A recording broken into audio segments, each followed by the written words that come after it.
नमस्कार दोस्तों, स्वागत है आप सबका आपके अपने YouTube चैनल वासु जी सेंटर में। और दोस्तों, आज की इस वीडियो में मुख्य रूप से झारखंड सीजीएल एग्ज़ाम को लेकर बात करेंगे। और अभी सबसे बेहतर मौका है जब सीजीएल के एग्ज़ाम को कंडक्ट करवाया जा सकता है और जितने भी अभी तक परेशानियां थी उन सारी परेशानियों को दूर किया जा सकता है और जो लंबे इंतजार करना पड़ा है इस इंतजार को भी ख़त्म किया जा सकता है। कैसे? वीडियो के लास्ट तक बने रहिए, सारी हर एक बातों पे डिस्कस करने वाले हैं। और अगर आप चैनल पे नए हैं तो चैनल को सब्सक्राइब कर ले और जितना ज़्यादा हो सके वीडियो को शेयर जरूर करें ताकि मैक्सिमम स्टूडेंट तक ये जानकारी पहुँच जाए, ये बातें पहुँच जाए। देखिए, सबसे पहला मैं ये क्यों बोल रहा हूँ कि अभी सीजीएल एग्ज़ाम कंडक्ट कराने के लिए सबसे बेहतरीन मौका है, सबसे बेहतर मौका है।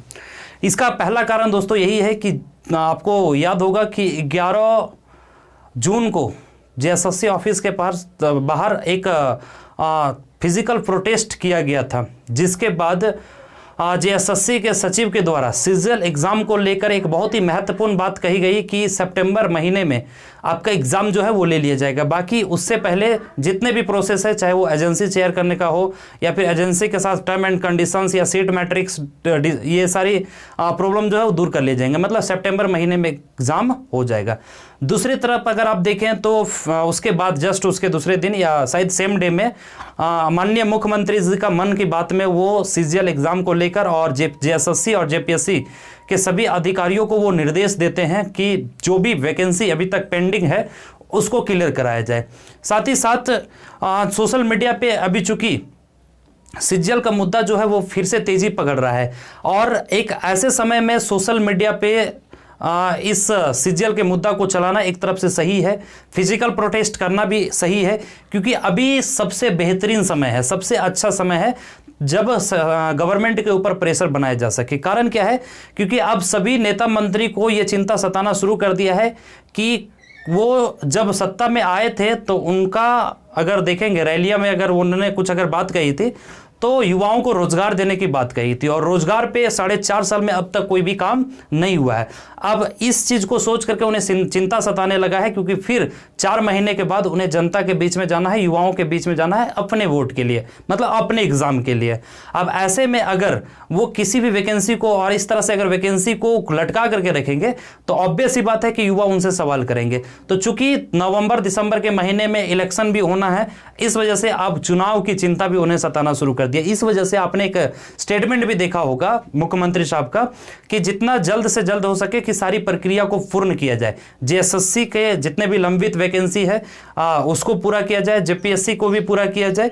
इस तरह के स्टेटमेंट आना शुरू हो गए। और नेक्स्ट जो पॉइंट है जिस पे थोड़ा सा ध्यान देने योग्य है वो क्या है कि जब 11 को फिजिकल प्रोटेस्ट हुआ उसके बाद से कंटिन्यूअसली, चाहे वो पक्ष का नेता हो, वो किसी भी एग्जाम को लेकर के मतलब बोलते हुए नजर आ रहे हैं और स्पेशली सचिवालय के एग्जाम को लेकर के वो कमेंट करते हुए, टिप्पणी करते हुए नजर आ रहे हैं। साथ ही साथ जो विपक्ष नेता है या फिर जो बड़े नेता और मंत्री हैं वो भी अपने ट्विटर हैंडल से इस मुद्दे को जो है वो ताजा रखने के प्रयास कर रहे हैं। तो देखिए, हम ये नहीं कर रहे हैं कि स्टूडेंट्स को पॉलिटिकली इंगेज होना है, बल्कि अभी तक जो आपने इंतजार किया है इसका एक मतलब फायदा उठाने का सबसे बेहतरीन समय है। सबसे अच्छा समय इसलिए है क्योंकि अभी वो चुनाव, ये इलेक्शन ईयर है और जस्ट 4 महीने के बाद चुनाव है। अगर अभी गवर्नमेंट एग्जाम को कराने में फेल हो जाती है या फिर एग्जाम को नहीं कराती है तो ऑब्वियस ही बात है उनके पास रोजगार के मुद्दे पे गिनाने के लिए कुछ भी नहीं होगा। इसलिए देखे होंगे अभी कि चंपई सोरेन जो है मुख्य रूप से सहायक आचार्य की बात करते हैं या फिर अन्य जिसमें जेपीएससी वगैरह की बात करते हैं जिसमें थोड़ा सा नंबर ऑफ कैंडिडेट्स या फिर नंबर ऑफ पोस्ट ज्यादा थे जिसका हो चुका है, मतलब वो अपने तरफ से गिनाने का प्रयास कर रहे हैं ताकि एक बोलने का कुछ मुद्दा रह जाए। तो ऐसे स्थिति में देखिए, चाहे वो स्टूडेंट्स हो या फिर हमारे झारखंड के माननीय शिक्षकगण हो, सभी जो है वो एक कॉमन गलती कर रहे हैं।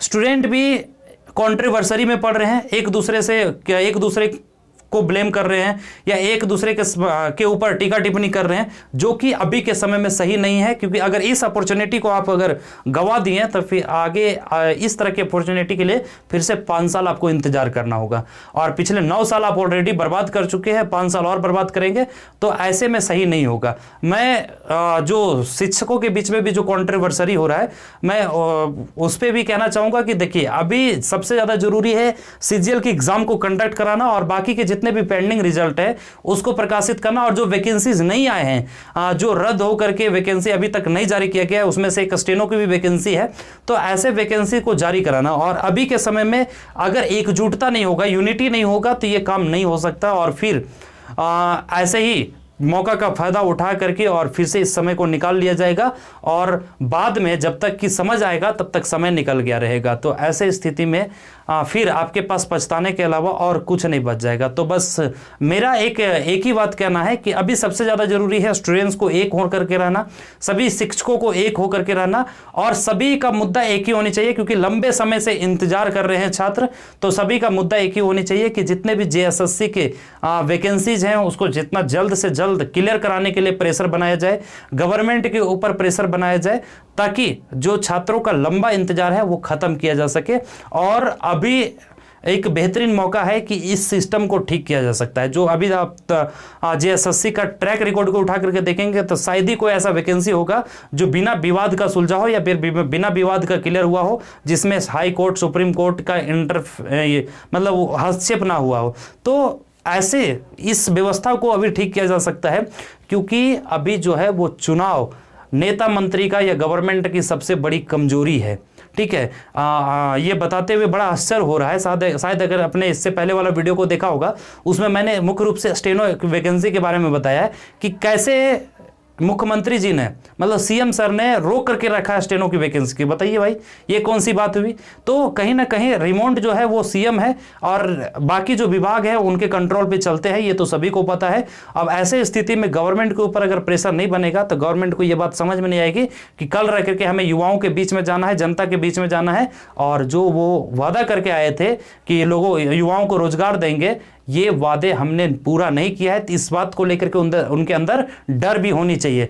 तो मैं फिर से कहता हूं वीडियो के लास्ट में कि दोस्तों कोशिश करें कि अभी ये जो मौका है, इस मौके का मतलब फायदा उठाएं और यूनाइट होकर के रहें। एक दूसरे पे टिक्का टिप्पणी करने से कुछ नहीं मिल जाएगा, एक दूसरे के साथ गलत शब्द प्रयोग करने से कुछ नहीं मिल जाएगा। अभी जरूरी है एकजुट होकर के लड़ाई लड़ने का। ठीक है, तो उम्मीद करते हैं जो चीज़ मैं आपको समझाने का प्रयास कर रहा हूँ, अगर थोड़ा सा भी आपको लगा होगा कि नहीं मैं सही बोल रहा हूँ, तो आप दोस्तों इसके लिए आप भी एक इनिशिएटिव लिए और कोशिश कीजिए कि जो जिनके मन में नेगेटिव है उनको नेगेटिव को निकाल करके बस उनको बस यही बताइए कि अभी नेगेटिव कमेंट करने का समय नहीं है, बल्कि अभी समय है एग्जाम कराने का, और इससे बेहतर मौका फिर आपको नहीं मिलेगा।